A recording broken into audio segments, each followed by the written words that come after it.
मैं दीपक कुमार मिश्रा आप सभी का बहुत बहुत स्वागत करता हूं। आज हम लोग फिर से देखने जा रहे हैं डेली करंट अफेयर्स। और डेली करंट अफेयर्स में आज हम लोग देखने जा रहे हैं 13 और 14 जनवरी का बहुत ही इंपॉर्टेंट क्वेश्चन है। डेली करंट अफेयर्स के अंदर ही हम लोग बहुत ही इंपॉर्टेंट क्वेश्चन देखने जा रहे हैं और पूरा मंथ का हम लोग इसी तरह से, पूरा साल का इसी तरह से हम लोग डेली करंट अफेयर्स को देखेंगे।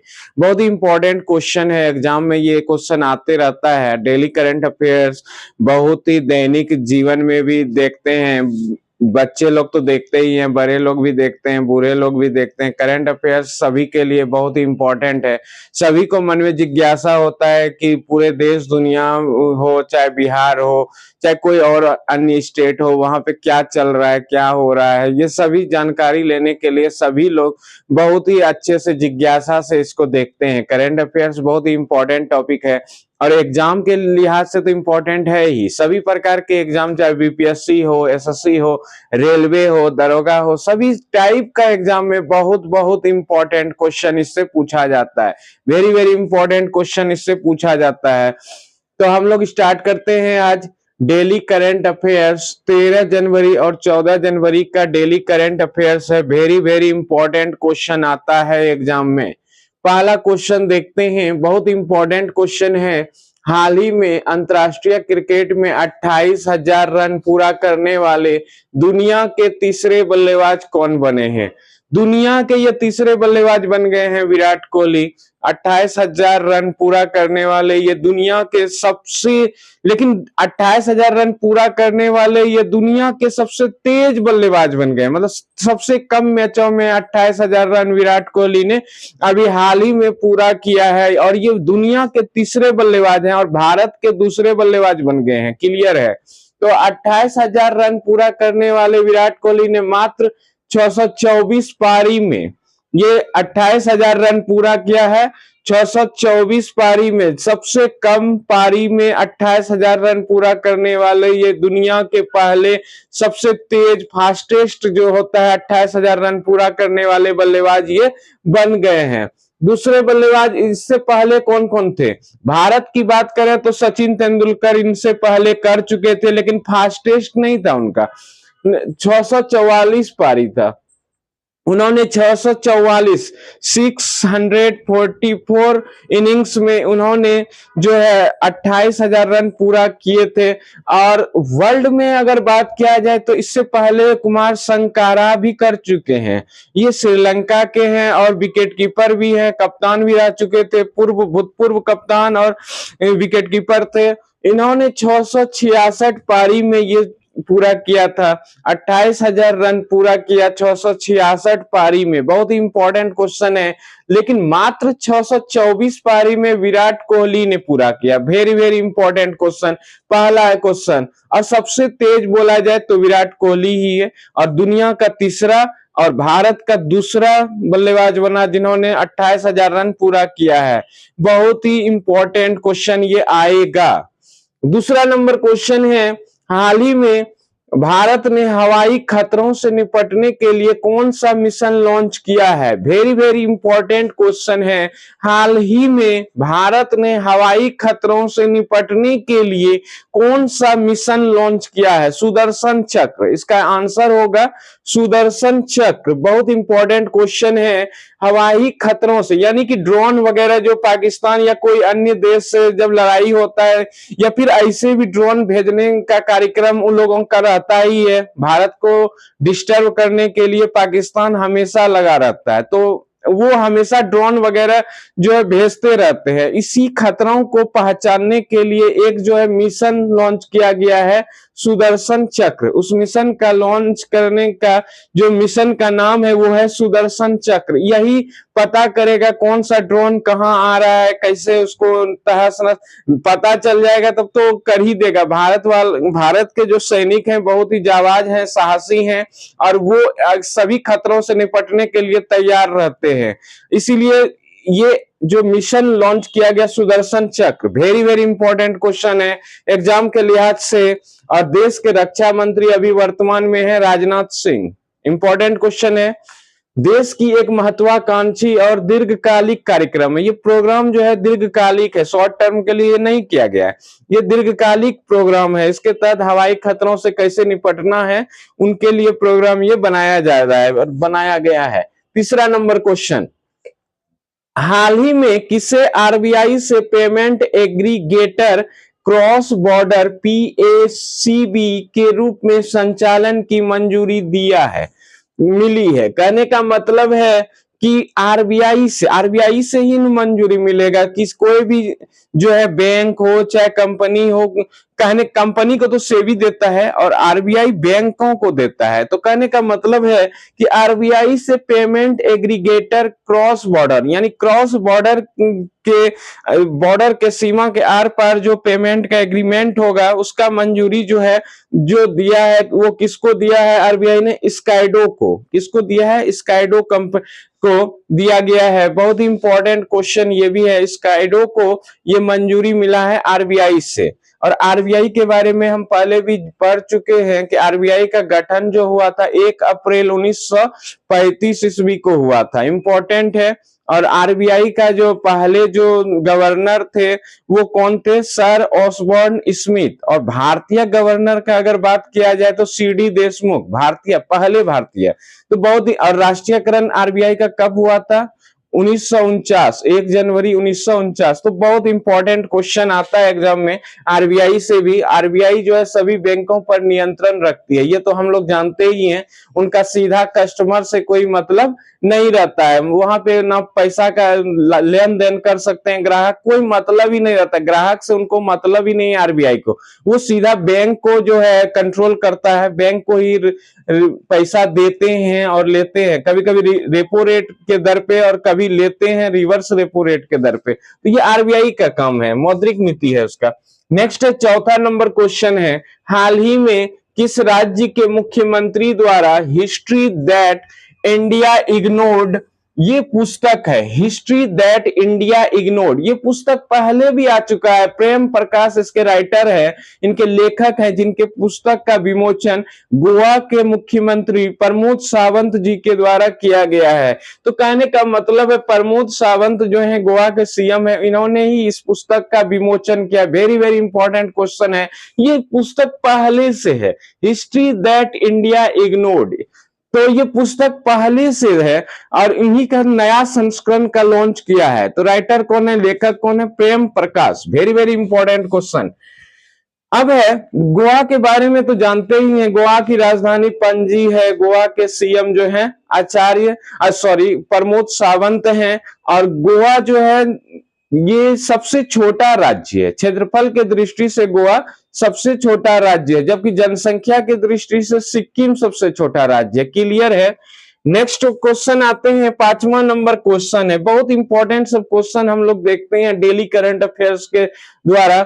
अब हम लोग देखते हैं, हाल ही में नलों के माध्यम से पानी पीने योग्य, मतलब पीने योग्य, नल से जल तो बिहार में भी चल रहा है, लेकिन पानी पीने योग्य बिहार में अभी उतना क्वालिटी नहीं है, क्योंकि इसका चेक होता है, क्वालिटी का चेक होता है। भारतीय मानक ब्यूरो जिसको BIS कहते हैं और WHO जिसको विश्व स्वास्थ्य संगठन कहते हैं, दोनों मिल के चेक करते हैं इनके पानी के क्वालिटी पीने योग्य है कि नहीं है।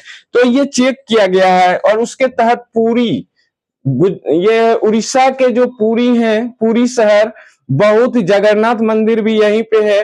तो बहुत इंपॉर्टेंट क्वेश्चन आता है।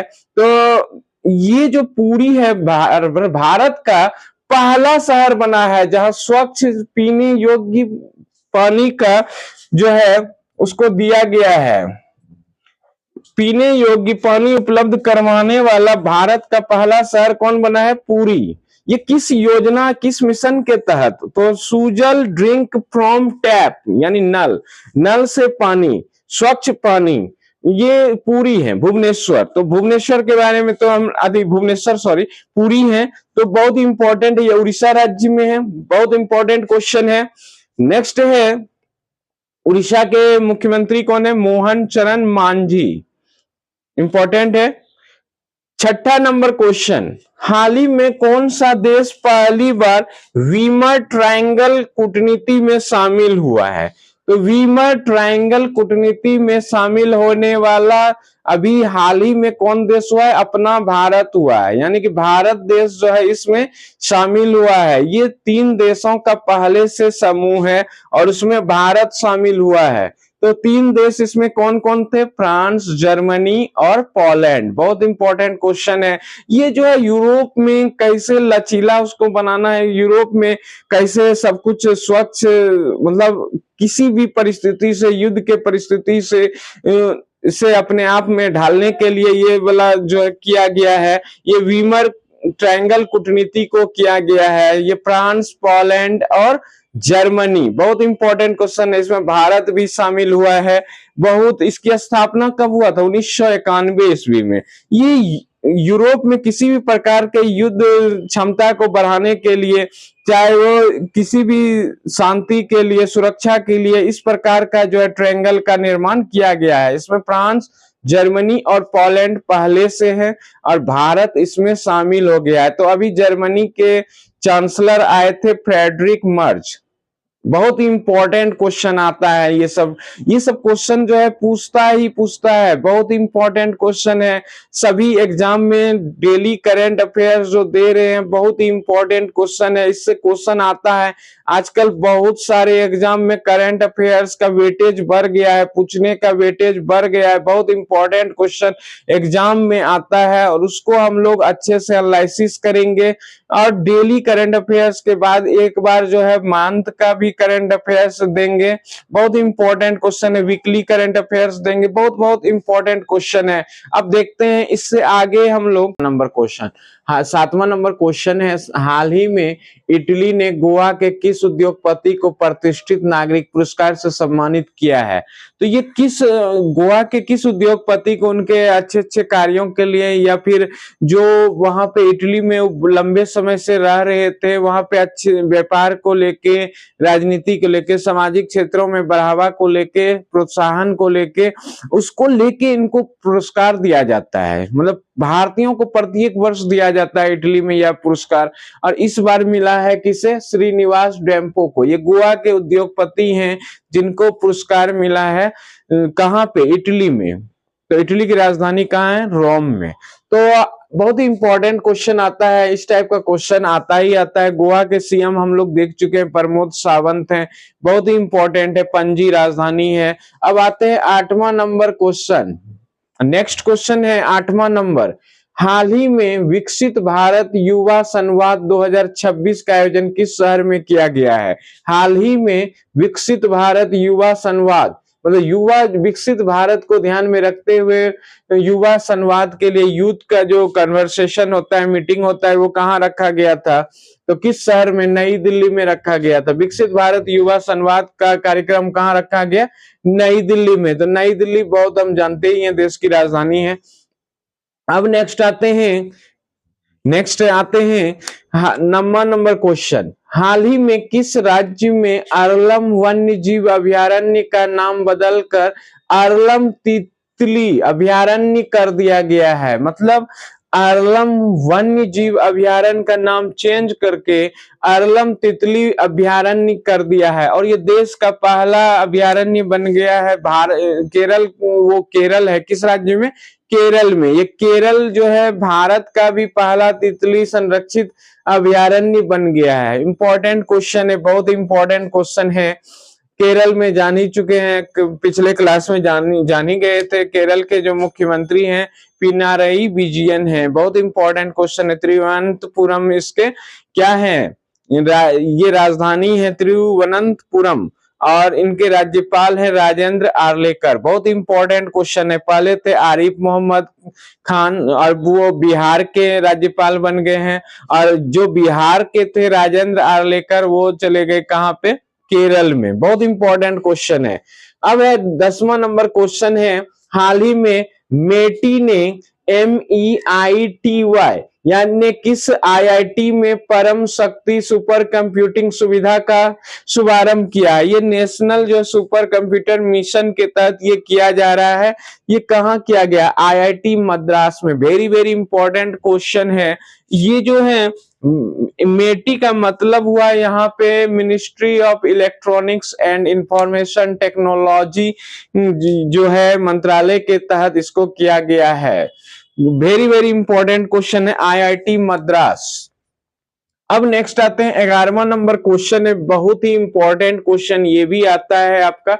हाल ही में भारतीय सेना ने किस राज्य में सांझा या साझा बोलते हैं इसको, शक्ति अभ्यास आयोजित किया है? तो ये महाराष्ट्र में किया गया है। ये महाराष्ट्र में आयोजन किया, भारतीय सेनाओं ने साझा जो अभ्यास, सैन्य अभ्यास किया है, वो सैनिक और वहां के नागरिकों के बीच में समन्वय, किसी भी परिस्थिति में, चाहे वो आपातकालीन परिस्थिति आए, कोई भी परिस्थिति में नागरिक के साथ समन्वय बना के कैसे सैनिक वहां पे चलेंगे, कोई भी किसी भी प्रकार के हमला को कैसे निपटेंगे, इसके लिए ये साझा अभ्यास किया गया है और ये महाराष्ट्र में किया गया है। महाराष्ट्र के बारे में जानते हैं कि महाराष्ट्र के राज्यपाल कौन हैं? अभी तो अतिरिक्त प्रभार हैं, वो है आचार्य देवव्रत। वो गुजरात के भी राज्यपाल हैं और महाराष्ट्र के जो मुख्यमंत्री हैं देवेंद्र फडणवीस हैं और महाराष्ट्र के जो राजधानी है वो मुंबई है। बहुत ही इंपॉर्टेंट क्वेश्चन जो एग्जाम में उठता है, तो बहुत ही इंपॉर्टेंट है। महाराष्ट्र के बारे में अगर जानते हैं तो ये क्षेत्रफल के दृष्टि से भारत का तीसरा सबसे बड़ा राज्य है और आबादी के दृष्टि से यानी जनसंख्या के दृष्टि से दूसरा सबसे बड़ा राज्य है। Very very important question. और महाराष्ट्र के बारे में एक और चीज इंपॉर्टेंट है, ये प्याज के मामले में, पूरे भारत में प्याज के मामले में सबसे बड़ा राज्य है, सबसे बड़ा उत्पादक राज्य है महाराष्ट्र प्याज के उत्पादन में, और अंगूर के भी उत्पादन में इनका नाम फेमस है और पूरे भारत में पहले स्थान पे है। नेक्स्ट है, और कपास में भी दूसरे स्थान पे है। कपास में गुजरात इनसे आगे है। ये आगे पीछे दोनों में चलते रहता है, वर्चस्व की लड़ाई, दोनों में कंपटीशन रहता है। कपास में गुजरात और महाराष्ट्र के बीच में हेल्दी कंपटीशन है। कहने का मतलब है कपास में अभी वर्तमान में गुजरात आगे है, लेकिन कभी महाराष्ट्र भी आगे हो जाता है, कभी गुजरात होता है, वो सब चलते रहता है दोनों राज्य के बीच में टक्कर। नेक्स्ट आते हैं 12वां नंबर क्वेश्चन। हाल ही में अमेरिका ने किस देश के साथ व्यापार करने वाले देशों पर 25% का शुल्क लगाया है? यानी कि 25% का टैक्स लगेगा जो भी देश ईरान के साथ, इसका आंसर होगा ईरान के साथ। ईरान के साथ जो भी देश जो है व्यापार करेंगे, बिजनेस करेंगे, तो उसको अमेरिका जो है अपने साथ होने वाले बिजनेस के समय 25% का टैक्स लेगा। तो अमेरिका खुलेआम जो है पूरे विश्व के देशों को एक तरह से प्रतिबंध लगा दिया है कि आप ईरान के साथ जो है किसी भी प्रकार का बिजनेस नहीं कीजिए, व्यापार नहीं कीजिए। वो तो अमेरिका का प्रतिबंध तो रूस के खिलाफ भी है, रूस से भी व्यापार बहुत लोग को नहीं करने देता है, लेकिन भारत को भी डराते रहता है, लेकिन भारत अभी डरने वाले में नहीं है। वो खुलेआम बोलते हैं कि हमको जिनसे अच्छा लगेगा उनके साथ हम व्यापार करेंगे। अगर आपका माल प्रोडक्ट का क्वालिटी अच्छा रहेगा तो आपके साथ भी बिजनेस करेंगे। रूस का क्वालिटी अच्छा है तो वहां से भी हम तेल खरीदेंगे। तो इसमें भारत किसी भी प्रकार के दबाव में अभी झुकने को तैयार नहीं है, लेकिन डोनाल्ड ट्रंप जो है लगे हुए हैं कि भारत को भी किसी भी प्रकार से झुकाया जाए और अपने साथ किया जाए। तो देखते हैं क्या होता है। रूस के साथ भारत का मित्रता शुरू से है और अमेरिका का कोई भरोसा नहीं है, कल के दिन क्या करेगा वो। अब नेक्स्ट है, तो इन्होंने बोला कि जो भी ईरान से बिजनेस करेंगे उस पे भी 25% जो है टैक्स लगाएंगे। और डोनाल्ड ट्रंप जब से आए हैं, फिर से जीत के दोबारा जो जीते हैं, तो ये इसी तरह का कोई काम करते रहते हैं, उल्टा पुल्टा काम इनका करना काम ही है। अब नेक्स्ट है 13वां नंबर क्वेश्चन। हाल ही में ब्रिक्स 2026 समिट की मेजबानी कौन सा देश करेगा? ब्रिक्स समिट जो होता है, ब्रिक्स की मेजबानी कौन देश करेगा? बहुत इंपॉर्टेंट क्वेश्चन है।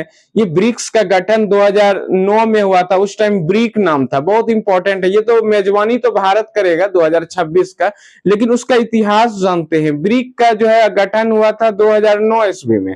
ब्रिक में उस टाइम थे ब्राजील, रूस, इंडिया और चाइना, लेकिन 2010 में दक्षिण अफ्रीका को भी शामिल किया गया और अभी वर्तमान में 11 देश हैं, इनके सदस्य जो बन गए हैं, मिस्र बन गए, इथियोपिया, मतलब और भी बहुत सारे देश बन गए। टोटल 11 देश हो गए हैं जो ब्रिक्स के सदस्य बन गए हैं। तो वर्तमान में ब्रिक्स में कितने देश हो गए? 11 देश। बहुत इंपॉर्टेंट क्वेश्चन है। अब भारत का आते हैं हेनले पासपोर्ट इंडेक्स में। ये इनका स्थान 2025 में कितना है? 50वां रैंक, 85, 85। यानी कि हेनले पासपोर्ट इंडेक्स में भारत का रैंकिंग है 85। और सबसे टॉप पे कौन है अभी? तो सबसे टॉप पे रैंकिंग जो है अभी सिंगापुर का है। बहुत इंपॉर्टेंट है, हेनले पासपोर्ट इंडेक्स में भारत का रैंक 85 है और सिंगापुर टॉप पे है। बहुत इंपॉर्टेंट, इस टाइप का क्वेश्चन जितना भी रैंकिंग है, सूचकांक है, ये सब क्वेश्चन एग्जाम में उठता है, तो बहुत इंपॉर्टेंट है। भारत में साक्षरता दर अभी कितना है? अभी जो है, अभी जनगणना तो हुआ नहीं है, लेकिन वर्तमान के अनुसार ये जो साक्षरता दर है 80.9%, यानी कि 80.9% है अभी वर्तमान में, परसेंट है। बहुत इंपॉर्टेंट क्वेश्चन आते हैं। भारत में कुल रामसर स्थलों की संख्या कितनी है वर्तमान में? रामसर स्थलों की संख्या जो है, आर्द्र भूमि जो आते हैं वेटलैंड्स के अंतर्गत, उनकी संख्या अभी 96 है। भारत में वर्तमान में रामसर स्थलों की संख्या 96 है और ये बढ़ता ही जाएगा।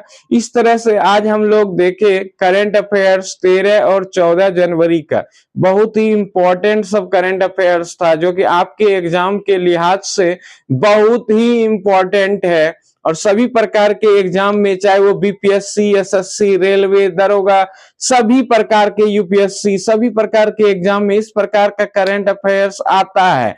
और बहुत ही इंपॉर्टेंट तरीके से ये क्वेश्चन आजकल के कंपटीशन में करंट अफेयर्स का क्वेश्चन ज्यादा आने लगा है। बहुत इंपॉर्टेंट हो गया करंट अफेयर्स, इसलिए हम लोग डेली करंट अफेयर्स देख रहे हैं, आपके सामने डेली करंट अफेयर्स को ला रहे हैं। और आपको भी उसी स्टाइल में पढ़ना पड़ेगा। आजकल का जो करंट अफेयर्स का एग्जाम का पैटर्न है, उसी लिहाज से आपको भी क्वेश्चन को देखना पड़ेगा।